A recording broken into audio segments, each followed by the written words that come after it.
Saudara, jagat media sosial diramaikan dengan tagar kabur aja dulu. Beragam postingan, tulisan hingga video ajakan untuk pindah ke luar negeri. Fenomena hashtag kabur aja dulu ini disebut muncul dari rasa frustasi dan kemarahan publik atas kebijakan pemerintah yang dinilai tidak pro rakyat. Lagi rame tagar kabur aja dulu, di mana anak muda di Indonesia ngajakin keluar negeri untuk cari kerja. Tren ini terjadi gara-gara susahnya cari kerja di Indonesia, terlalu banyak persyaratan umur, pengalaman kerja, dan lain sebagainya. Ya sedangkan di luar negeri, tamatan SMA gajinya bisa sampai 2 digit. Kerja di luar negeri, selain dapat gaji yang gede, lu tuh dari pemerintah di sana dapat fasilitas kesehatan dan juga keamanan. Dan kita masyarakat sendiri belum tentu ngedapetin itu ya, bahkan udah kerja bertahun-tahun di perusahaan tempat lu kerja, belum tentu lu dapat BPJS. Hashtag kabur saja dulu beredar luas beberapa hari ini. Kenapa ya kata yang digunakan kabur? Ini kan seakan-akan di sini terperangkap. Karena terperangkap, terjerat, kemudian kabur. Jagat media sosial kini diramaikan dengan tagar kabur aja dulu. Tagar ini diramaikan di media sosial X, Instagram, hingga TikTok. Beragam postingan, tulisan, hingga video ajakan untuk pindah ke luar negeri. Seperti postingan di X milik akun @julioexpor yang menulis, "Baru rame hashtag kabur aja dulu. Gue udah bilang dari beberapa tahun lalu. Indonesia ini makin kacau. Bisnis makin gak sehat. Permainan orang dalam. Impor menggila. Inflasi terus naik. Gaji gak naik. Kualitas hidup gak ada. Makanya gue pindah ke luar negeri. Buka bisnis di luar negeri." Lalu ada akun @kojekrep_betawi yang menulis di akun X-nya, "Hashtag kabur aja dulu emang iya gak nasionalis. Ketika dana pendidikan di Indonesia dipangkas, dari tahun lalu istri gue malah dapat beasiswa dari Prancis untuk ambil S2. Aku sih setuju ya, karena kalau ke luar negeri kita bisa mensejahterakan diri kita sendiri dan upah kerjanya yang jelas, dan di sini juga kan pajak-pajak banyak ya, potongan-potongan beli ini itu, jadi kayaknya di luar negeri enak. Aku sih setuju ya, karena kan kalau di luar negeri tuh ekonominya lebih stabil ya. Terus buat biaya keamanan juga dia juga bagus, terus peluang ekonominya juga tinggi, apalagi pendidikannya juga di sana bagus ya Kak ya.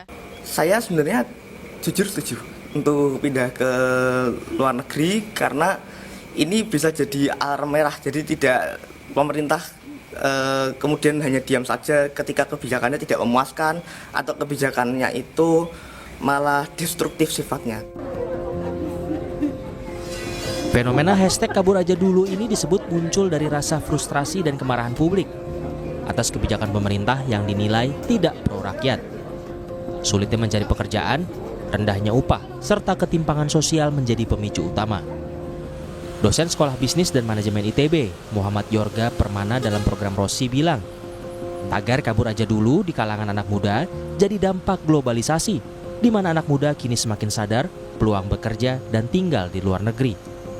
Yang menarik sebetulnya betul Mbak, tidak hanya hari ini meledak saja hari ini, tapi kan sebetulnya isu tentang lapangan kerja, isu tentang frustasi PHK dan lain sebagainya itu sudah terjadi beberapa waktu lalu, semenjak COVID lah seperti itu ya.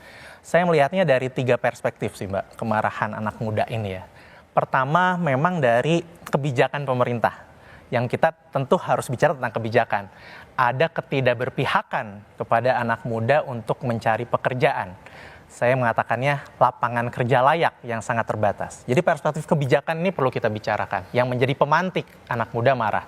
Lalu dengan ada akumulasi lah ya kemarahan, misalkan kebijakan-kebijakan yang harus viral dulu baru dibatalkan. Adanya media sosial melihat, oh ada beasiswa sekarang, ada orang yang kerja di luar negeri, ternyata globalisasi sekarang. Jadi ternyata oh ada loh pilihan lain untuk bekerja, belajar gitu ya. Jadi sehingga keluarlah hashtag kabur aja dulu itu. Yorga juga bilang, fakta di balik fenomena tagar kabur aja dulu ini adalah harapan anak muda agar taraf hidup meningkat. Memang tadi yang bikin kita taraf hidup meningkat, bahagia, ya memang ada uang.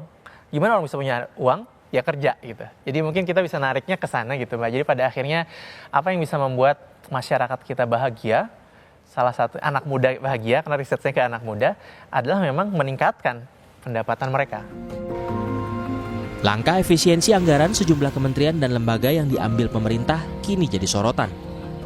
Efisiensi menimbulkan efek domino. Di antaranya berujung pemecatan, pembatalan proyek perbaikan jalan rusak, hingga rencana menaikkan uang kuliah perguruan tinggi negeri. Tim Liputan Kompas TV.